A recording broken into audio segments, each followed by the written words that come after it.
Hello, welcome to the Econ Buff podcast. I'm your host, Lee Stitzel. With me today is Dr. Nick Gerlich, the Hickman Professor of Marketing at West Texas A&M University. Nick, welcome. Thank you, Dr. Stitzel. Dr. Gerlich has been on faculty here at West Texas A&M for 31 years. He was a pioneer in launching our online business programs here, and he started back in 1997. The program started back in 97. Yeah. His research focus is varied and includes articles on e-commerce, social media, and crisis communication, country of origin effects, and the role of nostalgia in marketing. He's an active member in the Route 66 community as a researcher, photographer, and enthusiast, and recently co-authored a book documenting the changes along this historic road. So I have the pleasure of following your work a lot. I very much enjoy the pictures. I noticed you mentioned photographer here in your bio, and that is sort of maybe the most, I don't want to say memorable, but like outstanding part of your work, I think, to a lot of us.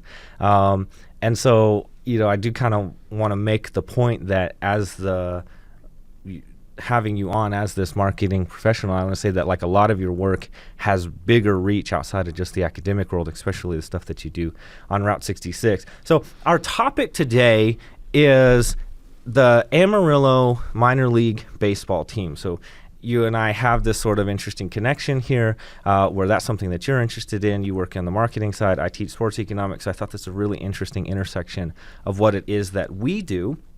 And so we'll set this up a little bit as we go, but I want to start us off with one particular question, which is, what is minor league baseball? Well, minor league baseball is a multi-tiered system of professional ball that allows for the development of new talent as well as the rehabilitation of older talent. Teams are affiliated with a major league team, of which there are 30, and there are several tiers of minor league ball. The highest level is AAA. And then they go down to AA, Class A Advanced, Class A, and then short season leagues and rookie leagues. And at the moment, there are 14 different leagues with 160 different teams. Now, the teams are independently owned in almost all cases, although there are a few exceptions. And they've long been referred to somewhat jokingly as the farm system, mostly because about 70, 80 years ago, top-level managers often referred to bringing up somebody from the farm, and so it kind of stuck. And so now all the minor league teams are the farm system. These leagues and teams tend to be in smaller cities and smaller metropolitan areas, although a place like Chicago that has 2 Major League Baseball teams has 5 minor league teams in the same area. So I don't think many large cities that do have major league teams have minor league ball. Are you familiar with other situations? Is Chicago pretty unique in that setting? I think Chicago is one of only a handful. Los Angeles would be another good example where there's 2 professional teams and a number of minor league teams in the outlying metro area. And then like in New York, you have obviously 2 teams there in New York City, but then you have sort of nearby teams. Scranton, New Jersey has one, for example, stuff like that, right? So I'm interested then in how you view the minor leagues in their role for the major leagues. So as a sports economist, right, we refer to these teams as organizations, and I think it's one of the interesting parts about baseball that differentiates itself, that you have this extensive minor league system, whereas in other leagues we don't have that at all. So how do you view the role that minor league plays for major leagues? A little bit of an aside before we jump in. Well, it's basically a feeder system. Right. This is where we get talent. And if you contrast it to the NFL, they get all their players from the college ranks. And so the colleges and universities are basically the minor league system, if you will, although very, very different in ownership and managerial structure. Professional basketball does have one level of a developmental league. And also professional hockey has minor league teams. But baseball is the one that is the most fully developed with all these different tiers. And I didn't even get into talking about winter leagues like in Mexico or in the Dominican Republic. They play ball all year long. And aspiring players want to stay active. They want to be playing all the time in hopes that they catch the attention of a scout who pulls them up through a system, and ultimately one day they wind up in the big leagues. So it's very interesting because in terms of Division I college football, we have around the same number of universities with college football programs. That number fluctuates, but it's always around 120. So it's kind of interesting that you equated the minor leagues to more like college football, right? The minor leagues are to the MLB as college football is to the NFL, and then it sort of works out mathematically, right? That they almost have the same number, and of course there are even more schools than that play football. I'm just sort of thinking about Division I. Maybe that's happenstance, but it's a thought that I had while you were saying that. So we're very excited here in Amarillo for citizens of Amarillo and fans of baseball, among which I'm both of those things. How is it then that Amarillo came to get the team? Because I think this is a phenomenal story. Well, this goes back a few years now to about 2017. Elmore Sports Group owns several teams in minor league baseball. And as is common in minor league ball, teams move about dependent upon their successes or lack thereof and the desires of the ownership group, the availability of stadiums, and sometimes enticements offered by cities. And so in 2017, Elmore found itself with the San Antonio Missions, a AA team in the Texas League, the AAA Colorado Springs Sky Sox in the Pacific Coast League, and the rookie-level Helena Brews of the Pioneer League.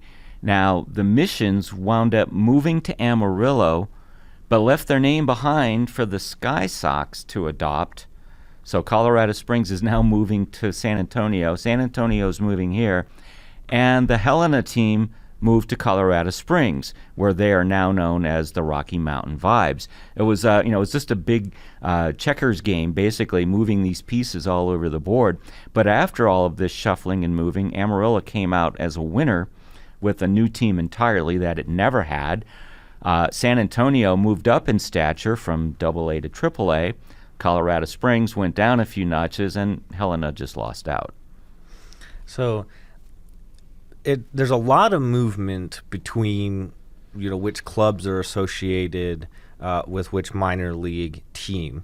And so this happened in conjunction with that. And then it's somewhat more rare, but still common then for teams to move locations, if you will. And by teams in this case, I mean, the organization, the minor league organization there. And so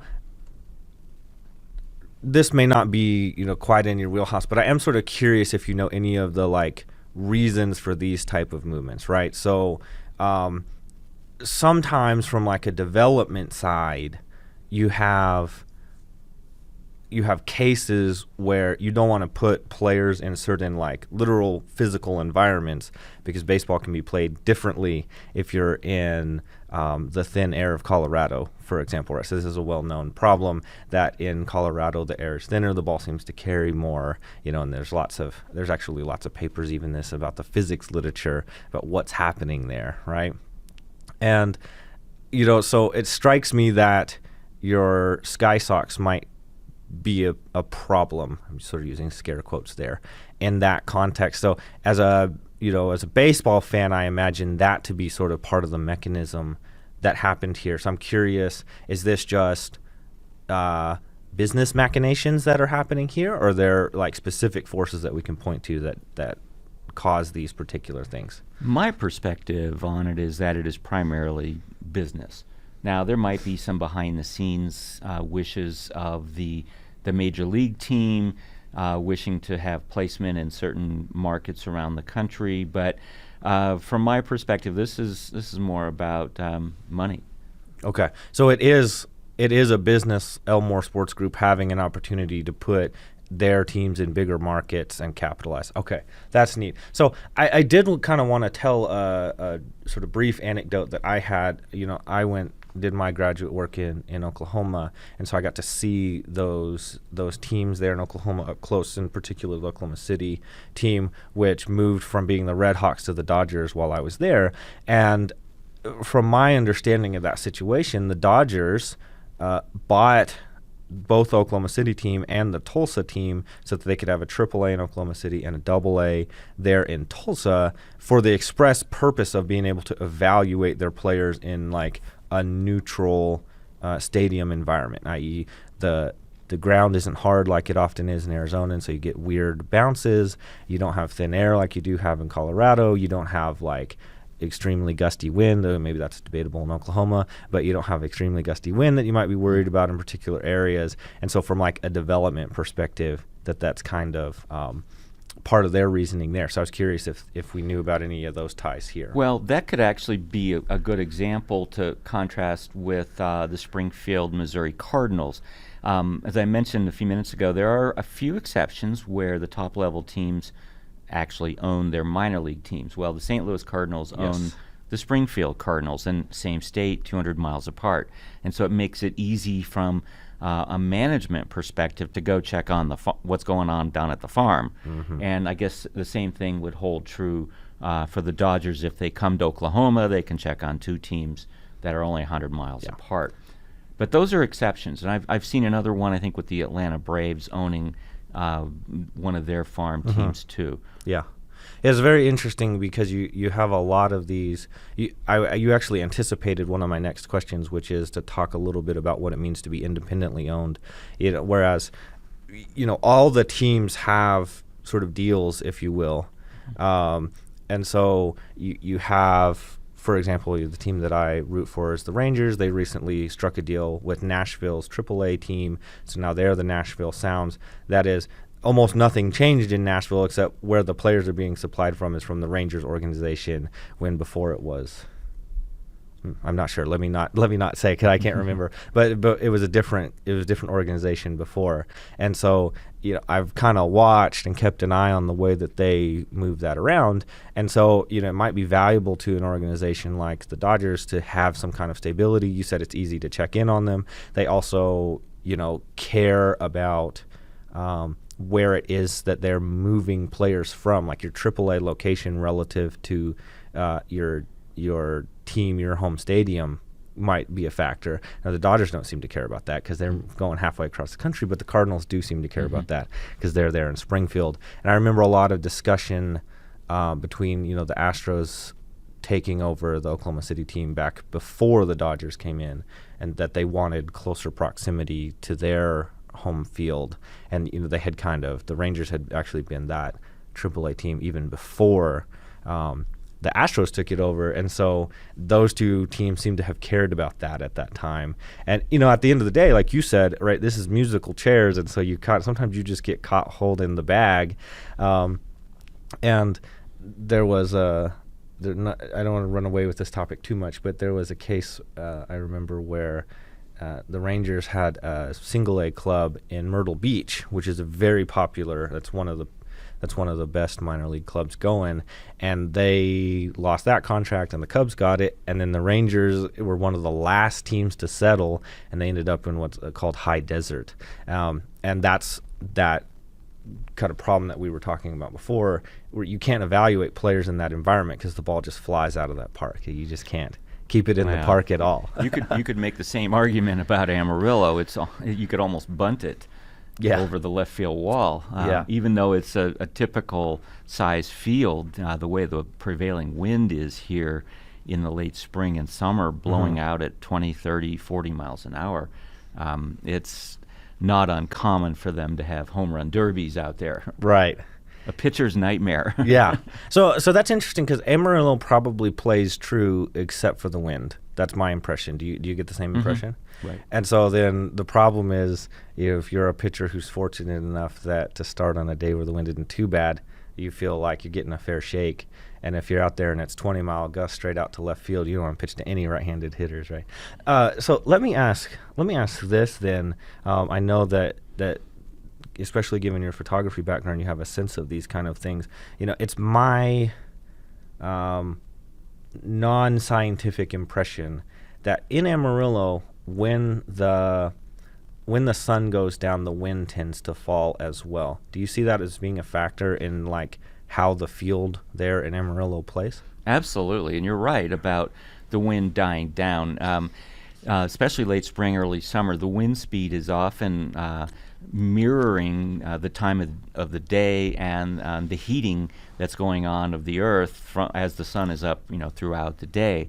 And so the wind gets wound up significantly by late afternoon until sunset, which is not until after 9 o'clock in late June and early July. But as soon as the sun goes down, it gets oddly calm unless there happen to be storms in the area.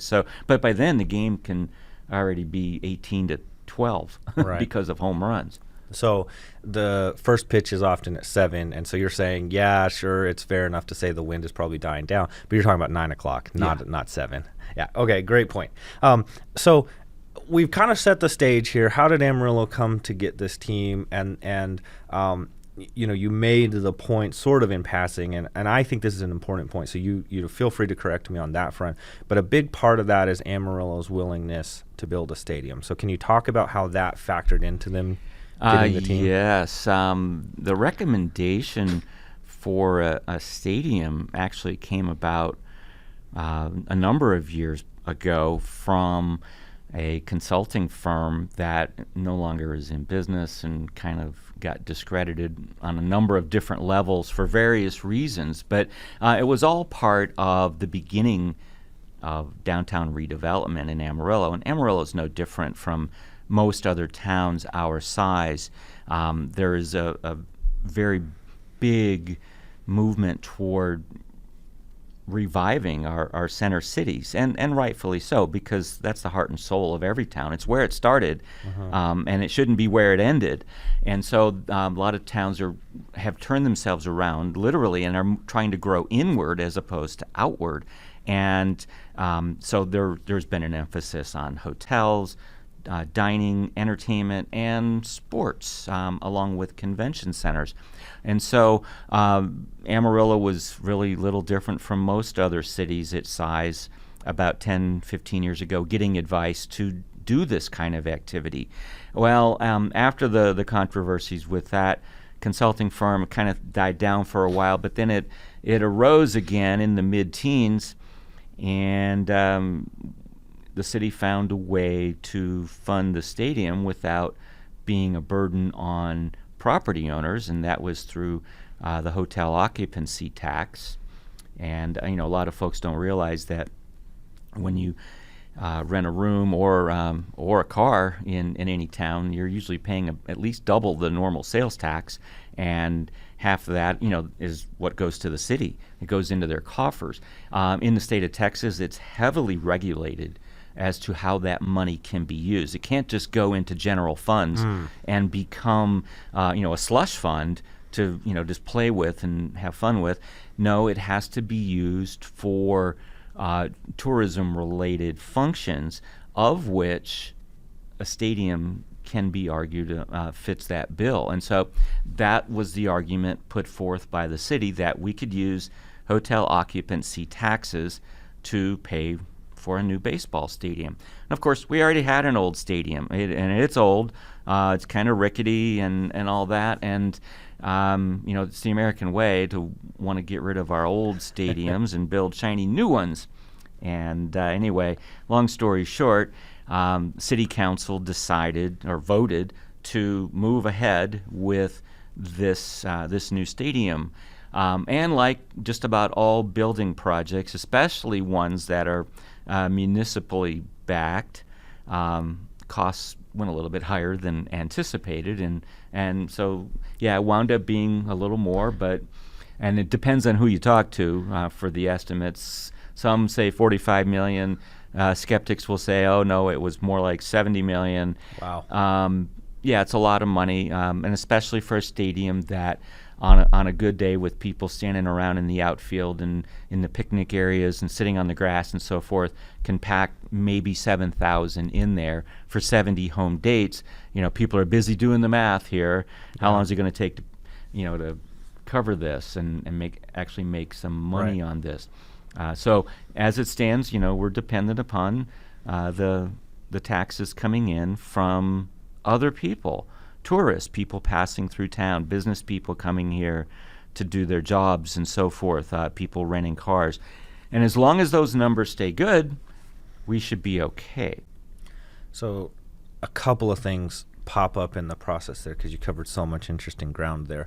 The first thing that I want to ask is, it was my impression that essentially, whether it's for the Elmore Group or minor league baseball in general, because I'm sure the league itself has some say in how these things happen, that having a new stadium was a big selling point, and that the minor league team that Elmore Group was sort of, that Elmore Group owns, had some options, and what put Amarillo over the top is the stadium. Do you view that as a factor, or? Absolutely. When I was in school in Indiana, back in the Stone Age, there were still a few dinosaurs wandering across the prairies.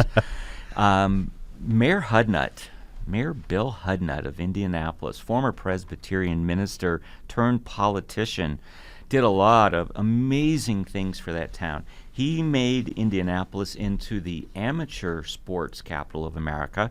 The Pan Am Games were hosted there, I think, back in '87. They still have state-of-the-art facilities there for many, many sports. But he also did something really insane. He built a stadium, the RCA Dome, and he didn't have a team in sight. So he built a stadium, and basically his mindset was build it and they will come. And, well, the Baltimore Colts did.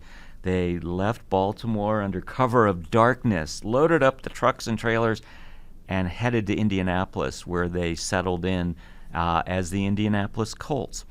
That was a risky move. It paid off for Mayor Hudnut, and of course now Indianapolis has a much newer, much bigger stadium, and in keeping with the American tradition, we don't keep our stadiums for long. We like to build them, use them, tear them down, and so they did. And so Amarillo, on a much smaller scale, kind of did what Mayor Hudnut did. So the stadium component there is so interesting to me, right? Because in one sense, the stadiums are so durable, and yet now we see a stadium reach 20, 30 years old and people are clamoring to tear it down. Of course, the Indianapolis case is really interesting because RCA Dome is a relatively famous stadium, but then the Lucas Oil Stadium that's there now is one of the nicest, most well-respected stadiums, which is crazy given the size of cities that are in the NFL. And they do a lot of things there, including what's happening now, which is the NFL Combine, right? And so, yeah, maybe a lot of vision there for the mayor. So I kind of want to backtrack a little bit, and we've talked about how Amarillo came to get the stadium and sort of what were the business components of what's happening there. But Amarillo does have a history with baseball. It is kind of a baseball town, a baseball area, if you will. I know there's, high school baseball is a big deal here, and we have a history. Can you kind of talk to us about Amarillo's history with baseball? Oh, this goes way back, all the way back to 1922 and 1923, when the Gassers played in the West Texas League and the Panhandle Pecos League. Now, imagine having a team with that name today, the Gassers. But, kind of interestingly, it played into the oil and natural gas industries that were prevalent in the area at that time. As we move forward, though, teams came and went. The Texans played in the Western League from 1927 to 1929. 10 years later, the Amarillo Gold Sox arrived, and they played from 1939 to 1942 and 1946 to 1954. And you might be wondering, well, what about the gap years? That was World War II. No baseball was played. There were a lot of things that weren't done back then. Right. And then after a season off in 1955, they resumed play from 56 through 58. But it was in 1959 that things got really good for baseball, because that's when they got their first Double-A team. And they had a variety of affiliations through the years. The Baltimore Orioles, to the Chicago Cubs, to Houston, and they would have been, back in the 60s, that they would have been known as the Colt 45s before they became the Astros, and also the San Francisco Giants. The team name changed some through those years, but basically in 1976, they returned to the Texas League as an affiliate of the San Diego Padres, just like they are now with the Sod Poodles. Yeah. And they retained their affiliation until 1983 as the Gold Sox, and then that's when baseball kind of petered out here in Amarillo for a while. It came back in '94, but we were never quite able to get to the same level of play that we once enjoyed. We wound up with semi-pro teams starting back in the mid-'90s, the Dillas, later the Sox, and then the Thunderheads. And those were in various different semi-pro leagues. But without affiliation, those teams tend to be populated by players who were hopefuls, who really just enjoyed playing the game more than anything, and even a few former pro players who either never made it to the big leagues or were on their way down. So this, I think, highlights one of the things that I really want to draw out of this podcast, and so I'm going to turn this question to you.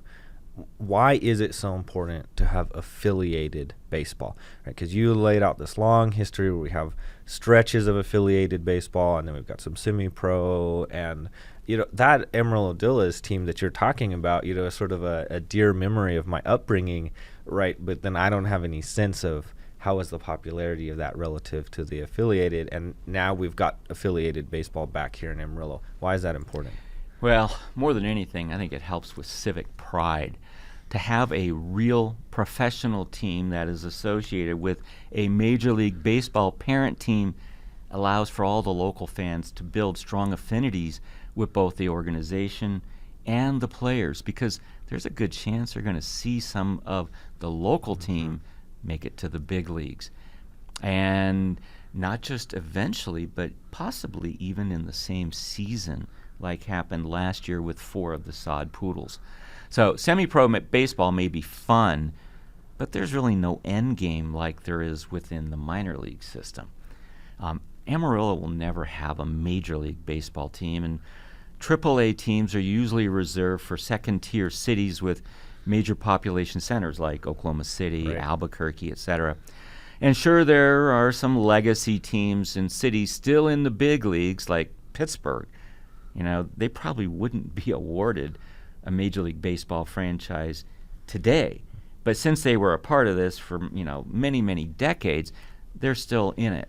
But the vast majority of teams are in urban centers with many millions of people, like Chicago, New York, L.A., Houston, Dallas, Tampa, Miami, etc. Double-A teams will gravitate toward third-tier cities like Amarillo. And since Amarillo has this ongoing rivalry with Lubbock, we can now say that we have something that they don't. Right. That's awesome. So what I think is interesting, and you hit this right on the head, and so as a baseball fan, I love that aspect of, these are guys that I'm going to watch, play on TV anytime now. And Double-A is really cool because, like you said, Triple-A is the closest proximity to the big leagues. And so you end up with a lot of players there that are good players that could be in the majors tomorrow if things happen on the roster, trades or injuries or whatever. But what's interesting about Double-A is your high-profile prospects will often jump from Double-A, and of course we saw this several times. Fernando Tatis Jr. played a rehab stint here in Amarillo, which was very neat, and then players like Mackenzie Gore that are top prospects this year going into the season. We got to see them a little bit last year and probably some this year. You mentioned that there were 4 players that made the jump. So, Double-A ball from a baseball fan perspective is almost the optimal thing. I've watched Triple-A there in Oklahoma City, which is phenomenal. I'm definitely I think there would be an argument that would be what you would pick if you could just pick which level that we would have. But Double A, I think, is a very important league just from a baseball perspective. But then you mentioned that civic pride. This is a very central idea in sports economics, right? So you're coming from marketing, I'm coming from economics. It's great to see the overlap there. And so there's this idea, and it's especially prominent in cases like when the Oklahoma City Thunder or when the Supersonics moved to Oklahoma City and became the Thunder, what's called the big league city effect. And people would talk about, well, Oklahoma City is on the map now because we have the NBA and we have Kevin Durant. Do you see any tie-in between sort of the civic pride that you're talking about, which I think is very real and very important, and this sort of put us on the map or big league city effect? Or do you think minor league baseball is just not quite that powerful? Minor league baseball is not quite that powerful, but at the same time, it does legitimize you just a bit. It does put you on the map. And I have come to know a number of people who just love minor league baseball, and they travel the country going to minor league games, just like there are folks who have their lifetime goal, their bucket list of going to every Major League Baseball park. There are folks who do that with minor league ball. And I've met some of them who traveled last summer and went to minor league games from Missouri to New Mexico, including Amarillo, Texas, and had a blast. Oh, I bet. Yeah, I'm one of those that the Major League Stadiums is on my bucket list. So I want to tie two ideas here together. So you mentioned, the hotel occupancy tax and the tourism, and now you're talking about people coming to visit Amarillo. I think a cynic who lives here in Amarillo said, well, nobody's here to visit Amarillo. I'd push back on that. I think there are things to see here. So I'm curious about your view between this civic pride, this legitimacy of, okay, maybe I shouldn't call it big league city effect, the medium league city effect, I'll call it, and this tourism idea. Are people coming here to Amarillo to see things? Because it does have, I think, a very interesting overlap with your work about the history and the role of Route 66. We have I-40 going through town. I don't think Amarillo is necessarily one of those cities that you pencil in, I got to see Amarillo before I die. Maybe it should be because there's a lot of cool stuff here. Do you think there's a legitimate role for tourism, even if Amarillo is just sort of a convenient stopping place between Oklahoma City and Albuquerque? There's definitely a role for it. And while it may be small right now, I think it will only grow with time. I am heavily involved in Route 66, especially on the tourism side. I really want to build tourism on the Mother Road, but specifically in Texas. I'm also the president of the Texas Old Route 66 Association, and so one of my top of mind goals is to just build tourism here for the 178 miles that we have between the 100th meridian and the 103rd meridian, otherwise known as the Oklahoma and New Mexico state lines. Right. And so any way we can do that, the better. And if it involves getting them to spend a night downtown or wherever, and then go to a ball game, go to some restaurants, hey, that's great. Because as it stands, one thing I have found among many of the Route 66 tourists, they do two things when they come through Amarillo. They get a steak and they paint a Cadillac. Yep. And we would like to provide a few more speed bumps to get them to spend the night. Because once you do that, you start appealing to the three pillars of tourism, which are gas, food, and lodging. Right. Get them to spend money there. The rest of it's going to be pretty easy. Right. So it's very interesting then. I'm going to kind of broaden this a little bit. In a sports economics class, one of the things that I teach my students is that where you put that stadium physically matters for what the economic impact is going to be. And so, right, you just described, for those that aren't familiar with Amarillo, right, you say you get a steak. You're referring to the Big Texan, like a very famous restaurant there on I-40. I'd be happy for you to talk about that. What's interesting about that is that's out on the east side of town. And then you talk about the Cadillacs, which is another very prominent feature here in Amarillo. You feel free to talk about that as well as if you want. And that's out on the west part of town. And then right there in the middle, probably roughly halfway between them, downtown Amarillo, just right off of 40. That's where they put the stadium. Can you talk about how you view the importance of choosing that location? You mentioned downtown revitalization. That's happening a lot in like nearby cities that are a little bit larger. And so if you kind of tie those things together and tell us a little bit about what you think about where they put the stadium.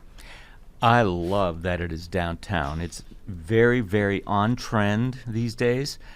Our fellow Texas League foes, the Springfield Cardinals and the Tulsa Drillers, play in downtown stadiums.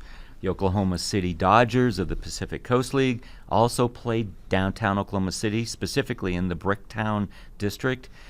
Minor league stadiums are easier to shoehorn into a tighter urban area. In spite of having a similar sized playing field, parking is not as much of an issue with a stadium with a capacity of 10,000 or fewer people. It's fair to say that many minor league cities are using their stadiums as part of their downtown redevelopment program, one among many pieces in a puzzle that are intended to bring people downtown for dining, entertainment, and lodging. And while there's been a lot of debate about the use of public monies to pay for stadiums, such as bond issues and hotel occupancy taxes, it can be argued that downtown stadiums enhance the overall quality of life, to which it's impossible to attach a real economic value like dollars and cents. It's a lot like pornography, to use a cliche. It's kind of hard to define, but you know it when you see it. Uh-huh. And when I see people coming to downtown Amarillo to dine and go to a game, I know that we're stepping in the right direction. That stadium may not directly bring economic benefit or even show a break even, but it's providing some of the glue to revive our downtown area and also help us attract new people to this town, either as tourists or residents. And another thing, while the Texas League's 8 teams are spread across 4 states, and actually Texas League really has little to do with the state Texas and more to do with an infield fly, a Texas leaguer. Yeah. There are Route 66 cities in this league, including Amarillo, Tulsa, and Springfield. And last year, the championship became a Route 66 series, with the Sod Poodles duking it out against the Tulsa Drillers and winning with a dramatic 9th inning grand slam. It's hard to beat that. Yeah, instant classic, right? Yes. So you mentioned Bricktown, and I think Bricktown is such a fascinating case where it goes from just a pit in the middle of Oklahoma City to being a very nice area and a very much an attraction in Oklahoma City. Give me, however brief, your view on how Amarillo's downtown is, how it's developing, sort of how you feel that combination of, because there's more than just the Sod Poodles. You have the Civic Center, you have the Globe Performing Arts Center, you have all of that going on there on Polk Street. So for our listeners, especially for those that aren't maybe as familiar with Amarillo, what do you think about where it's at, where it's been, where it's going? I think it is going places. It's doing well. That's not to say there won't be missteps and stumbles and businesses that come in and then don't succeed for whatever reason, but overall there is a huge vote of confidence in downtown Amarillo.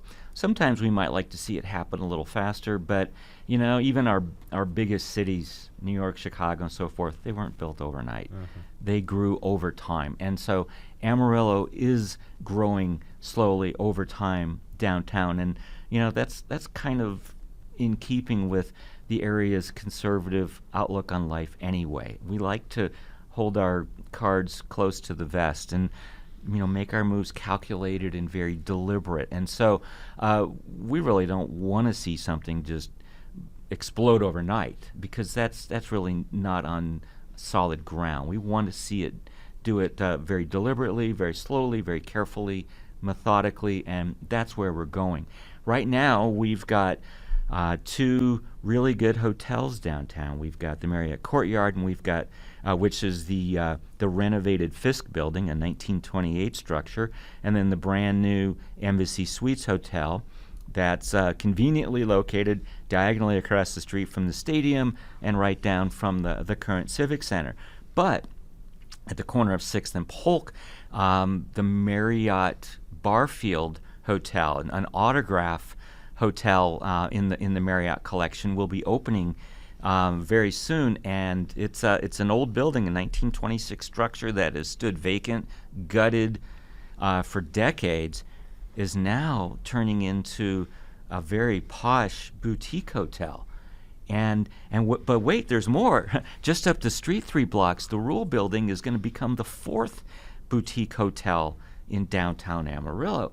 Those are votes of confidence from outside developers who are pumping a lot of money into Amarillo. Now, we can discuss and debate all day long the merits of municipalities and governmental entities kind of priming the pump a tad, whether they're using hotel taxes or bond revenues or whatever to build certain key aspects like a stadium or a civic center or an arena or whatever. But the fact remains the other outside entities are taking note, and now they're coming too, and they're turning downtown Amarillo into a very desirable destination. And I will say that the most important aspect of all of this is walkability. Ditch your car, just get out and walk. That's the way to see, to experience, to do everything in downtown Amarillo. Yeah, it is very walkable, I feel like. They've done a good job with that so far. I found it very appealing, your description of like taking these older buildings and then making them into boutique hotels. I mean, it always matters what the execution is like there, but I have this image, even as somebody who, I'm from this area, I am in Amarillo now.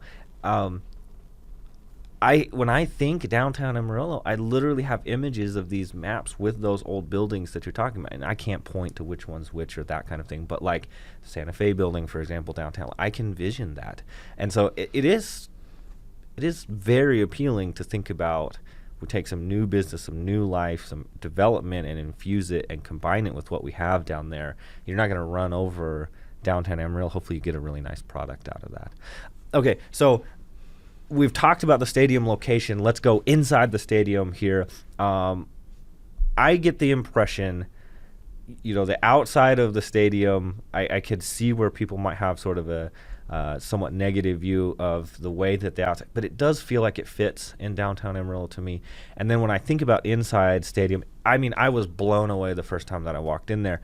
I had the opportunity, very blessed to have gone to National Stadium in Washington, D.C., and feel the layout of that stadium. And then I came to Amarillo, and like the similarities just hit me. The way that the playing field is sunk down in the surface so that the concourse area is street level. It's very walkable. It's sort of very wide open, and it gives you a great amount of mobility there, and you can kind of see the playing surface from almost everywhere on the concourse.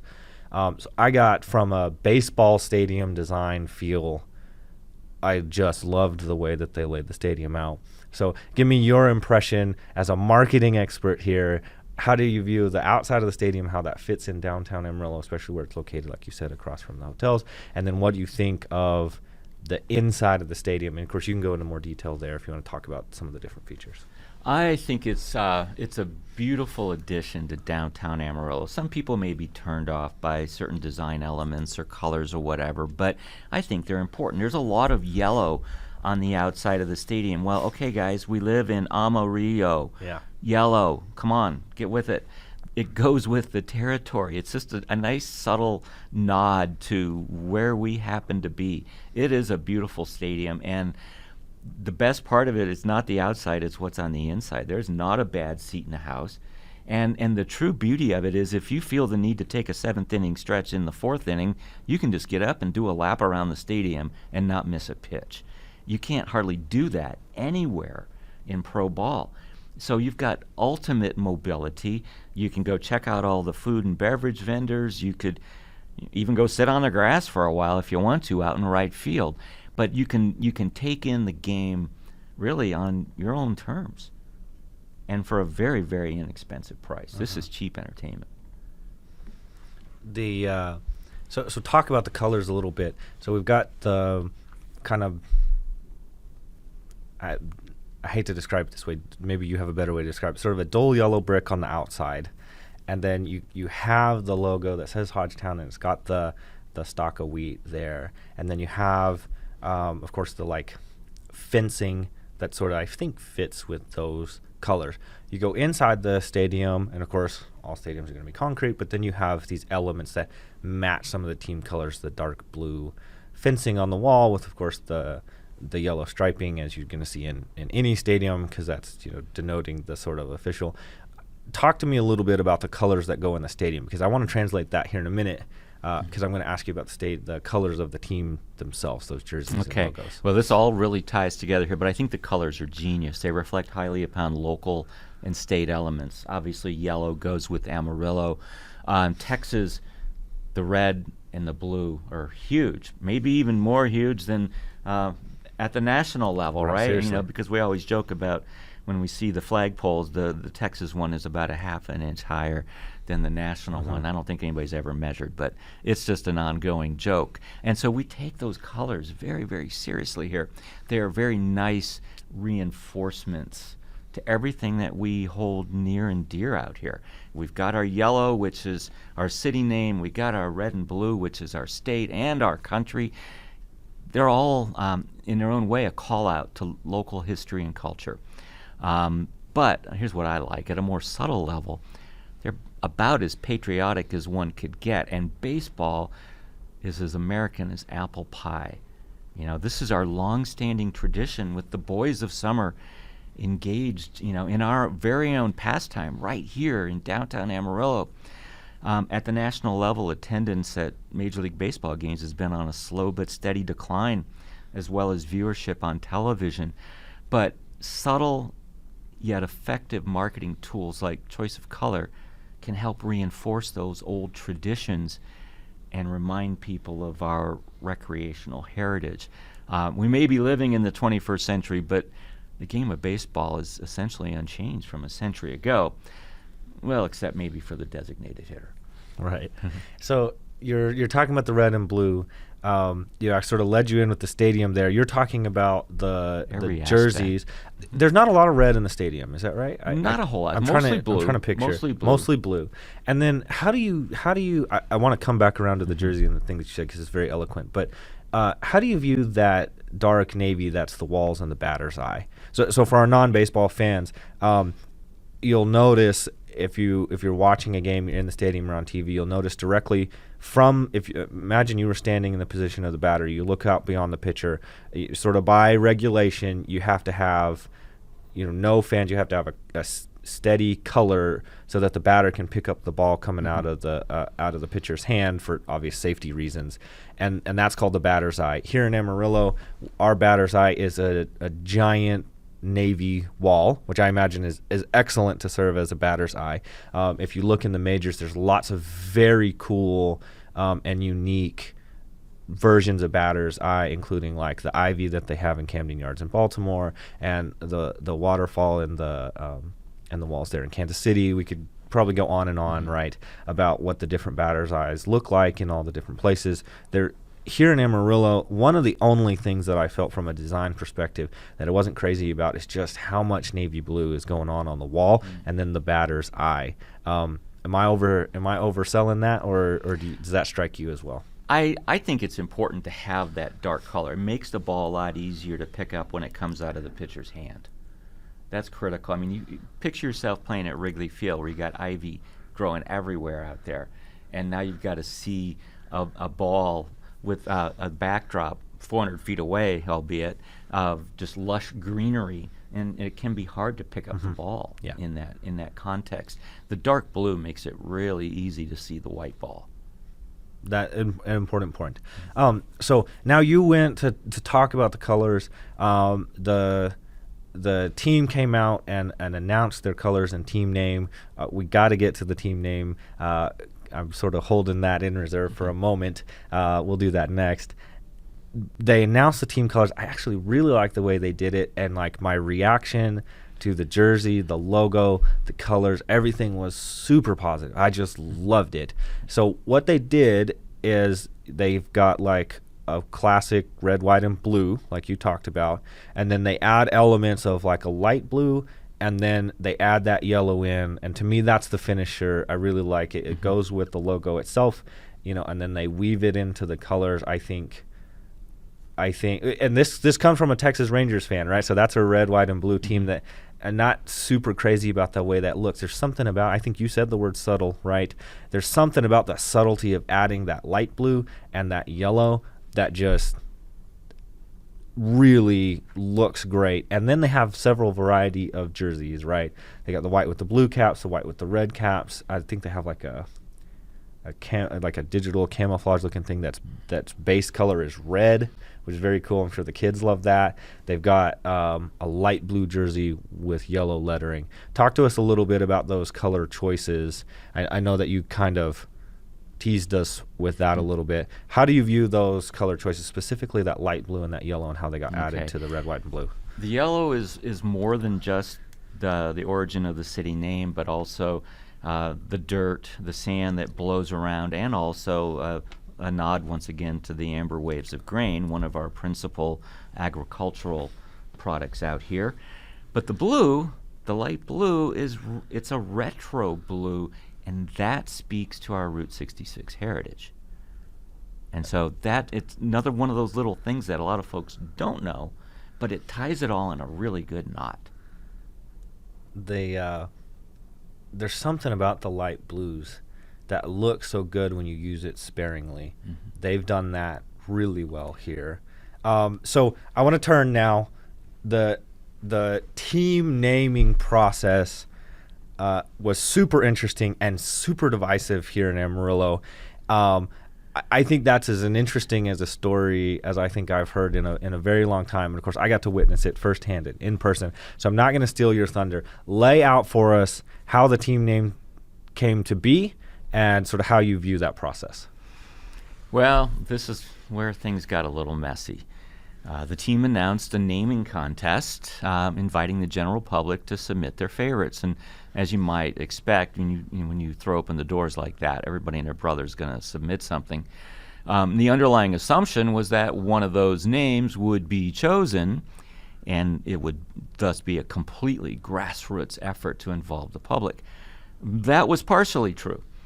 But there was never a guarantee they would choose one of those submitted names. I mean, what if all they received were bad ones? They couldn't follow through then. Boatface or something. Right? Yeah, it would be terrible. So, as it turned out, the team had already hired a sports marketing company from San Diego, Brandios. Between the public contest and consultation with the firm, 5 finalists were presented to the public for voting, and that's when it really blew up, because a lot of the general public were not happy with those 5 names. They were looking for something different, maybe a little more evocative of rough and tumble West Texans and cowboys and all that. The 5 finalists were Sod Poodles, which is supposedly a pioneer nickname for prairie dogs, of which we do have plenty. The Scooters, the Bronc Busters, the Jerky, and the Long Haulers. And of course, there was a lot of booing and hissing about all of these. Let me interject really quickly.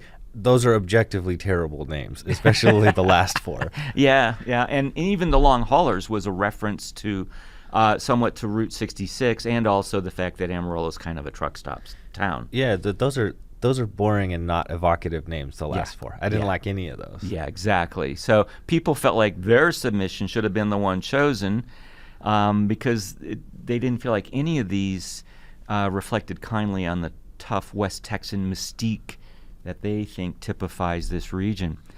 Well, it was all complicated, more and more by the fact that the stadium wasn't exactly welcomed by everybody. And if you don't mind, I'll explain a little bit more on that.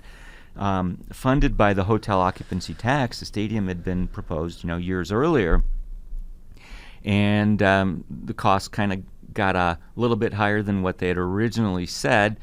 But it didn't seem to matter to local voters that this money was going to be an expense borne exclusively by travelers and not by local residents paying off bond issues. There was and still is a small but vocal group in Amarillo opposed to all downtown redevelopment. They would prefer to see things out on the edges of town, reinforcing their suburban lifestyles. Never mind that downtown Amarillo is never more than 8 miles away from the farthest city limit sign, so it's not like having to drive across L.A. to go see a game or get dinner. The decision to use hotel tax revenues was as a funding source was passed by the city council, which was within their purview. The uproar was loud, and the city eventually acquiesced to the point of holding a non-binding public vote. In other words, we'll let you vote on it, but it really doesn't matter. Residents had complained they had no voice, even though it wasn't their money at stake. And as is quite common in Texas elections, which is a separate subject now, the turnout was small and the ayes prevailed by a narrow margin. Not that it mattered, of course, because the entire vote was just a bone thrown to the stridently opposed, but it was hoped that this would settle matters, and of course it didn't, and the nays continued their diatribe against all things downtown, which continues to this day. Anyway, back to the name. Once the finalists were announced, the team set about doing their due diligence, such as registering domain names online and social media accounts like Facebook and Twitter for all 5 of those. They forgot to do one other thing, which was to register the trademark. Oh, man. Yeah, big mistake. And it's a tedious and expensive process to register a trademark. I mean, it takes like 2 minutes to get a Facebook page and only a couple minutes more than that to buy a domain name. But getting a trademark is a lot harder. This turned out to be a big issue later on. Ultimately, both management and the general public voted on Sod Poodles as the name, and the winning entry was announced with much fanfare at a live-streamed event. I watched it on Facebook in my office. Yeah, that's exactly what I was referencing with the colors. The rest is baseball history, and the team then had to engage in a messy, protracted battle to get its trademark from a local person who had the foresight to jump on it and register it as his own. The team prevailed in the end, but this is a lesson I use with my students all the time. It illustrated how important it is to cover all of your bases early in the game. Owning domains and social media accounts is not enough. But anyway, quickly I'll finish. As for the team name, we need to remember that Brandios has one job, and that's to market teams. Their specialty is minor league baseball, and they work with a number of teams, and they really couldn't care less about won-loss records. Their primary concern is sales revenues, which result from tickets and merchandise sales. And so there's been a big trend of late among minor league baseball teams to have very unique names. And while there are still some older teams with names like the Tulsa Drillers reflecting their oil heritage and the Albuquerque Isotopes reflecting their atomic energy history, new teams in the modern era are much more whimsical. For example, we have the El Paso Chihuahuas, the Binghamton, New York Rumble Ponies, the Florida Fire Frogs, and the Greensboro Grasshoppers. How's that for alliteration on the last two? Anyway, the current thinking is that cities should just have fun playing baseball and watching baseball, and it's not so much about trying to scare people with teams named after ferocious wild animals or demons. When I saw that list, I sort of almost picked the Sod Poodles out by default. I didn't know what it was, and then these kind of stories about prairie dogs made the round. Had it been up to me, I'd have gone for Dillas as an homage, but like you said, that's a semi-pro team that maybe wasn't so popular. Or I was advocating for like Atomic Cowboys. We have the nuclear facilities out here in the cross, and that's a little more whimsical. But in retrospect, we're here on the eve of the second season there. They hit a home run with that. I think Sod Poodles is funny, and people have embraced it. There was a lot of uproar at first, but I definitely think it's worked out. And you mentioned several names. I'll throw in a couple more because you mentioned the Rocky Mountain Vibes, which is also good, which I actually wouldn't mind getting a comment from you on that, because that has a certain connotation given that it's in Colorado. The Rocky Mountain Vibes are purple and orange. They have a s'more, right, like a graham crackers and a marshmallow in it. It gives you a sort of evocative, it's implied, but it is very evocative of like a marijuana smoking culture. And then you mentioned a couple. I think Rumble Ponies is a great example, right? But we have a couple others. I really liked. I want to say Alabama Birmingham has the Trash Pandas now, or it's the raccoons, right? And so there's been a lot of these sort of very hilarious names. I use this a lot when I get to talking about team names and whatnot in my sports economics classes. I'll literally just hand out lists of what's the funniest minor league team, and there's lug nuts and the Modesto nuts, like literally like a peanut, right? There's Iron Pigs, and there's just a ton of crazy names. I'm glad Amarillo is a part of that now, and I think was it Fox Sports had a Twitter vote for like best minor league team name, and I think Amarillo won. We won, and so I think sort of in as much as minor league baseball can be nationwide, I think the Sod Poodles have done that. If I go and I read, because I am a baseball nerd, right, I'm reading minor league baseball reports and I'm keeping an eye on the San Diego Padres players, especially the ones that are going to be here in Amarillo, and I'm kind of interested in that. Every time I read, there's somebody in the comments that says, "Go Sod Poodles." I don't even think those people are necessarily Amarilloans. Now, maybe they're like me, and they're from Amarillo. They want to see who they're going to see. But I suspect a lot of those are people in California, San Diego Padres fans that know that this is one of their, and they're really attached to that name. So, there was a lot of pushback on those initially around here. They did the right thing, and they sort of came out on that front. So, did you want to comment on the Vibes, or? Yeah, the Vibes. Boy, Colorado is proving to not take itself too seriously, especially being the first to have a big legal recreational marijuana market, and they've become the model state, I guess, for all the others that are going in that direction. It is a big part of the local culture there, and you have to be able to make fun of yourself just a little bit, and also realize that they brought in more than $300 million in tax revenue last year on legal marijuana. So I want to turn to the fonts and the logo on the jerseys and hats. And so I don't want to steal your thunder too much here, but I'm going to kind of set this up. So we've got very classic white with the sort of classic blue stripes that come around the collar down, and then you've got different jerseys. Some of them say Amarillo, some of them say Sod Poodles on there. So talk to us a little bit about two things in particular. One is the way that they've got the Sod Poodle, which is very obviously a prairie dog, and they put it, the logo is on the hat, and then it looks like he's sticking his head up out of the dirt, but they made the dirt in red, and then they put like a little wheat stalk, I think, coming out of his mouth, if I have that right. So talk to us about that, because I had some people that were like, it doesn't look good because it looks like the Sod Poodle's been decapitated because the dirt is red. So talk to us about the logo and then the fonts, including their sort of very classic baseball script type font, and then they're more like, how would you describe it as Western font? That's their alternate. Do you have comments on those? Yeah, I think they've made some excellent choices here. Now, when it comes to putting mascots and logos and things like that on a cap, you got to be really careful. The number of threads is critical. You can't be too busy on a cap, and so you don't want to go into such great detail that you wind up weighing down the hat with a logo that is nothing but extra threads sewn into it. And so you got to keep it simple. And I don't have a problem with how it played out. I think they did a really good job. Less is more, and I think they got the point across.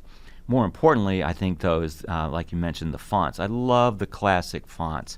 That is also another effective yet very subtle form of marketing. It harks back to the classic era of baseball.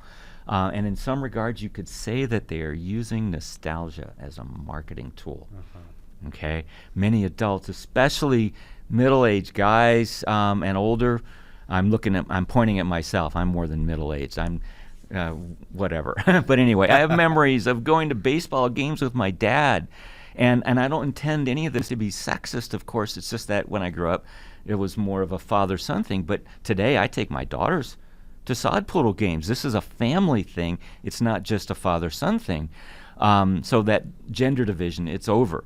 But I have many memories of going to Cubs and Sox games with my dad. And, I couldn't tell you who won the game, but Dad won the parenting competition. I do love that, and I'm fortunate enough to have a young son and a young daughter, both of whom go with me to the games. Not sure how much they enjoy the baseball, but they definitely enjoy the hot dogs and the Cokes that I buy them. I was all over it. As soon as they put the hat out, I bought it. That's about the only ball cap that I wear. I'm a guy that wears ball caps all summer long when I'm not up here at the university performing my professorial duties. And that Sod Poodles hat's become my staple. And in part because, like you mentioned earlier, it's that civic pride. This is my team. That's an Amarillo team. I'm going to watch them. I'm keeping track of them. But the hat just looks good. I love the hat. I got the standard blue, and then my kids loved it too. So I got my son a little red, the red version, so the primary alternate hat. And my daughter's never been one to wear hats. So the last summer we didn't get her one, and then I don't know, a week or two ago we were traveling, and I put my hat on, and my son saw that. He's, where's my hat? So he goes and he finds it, and then my daughter's like, where's my hat?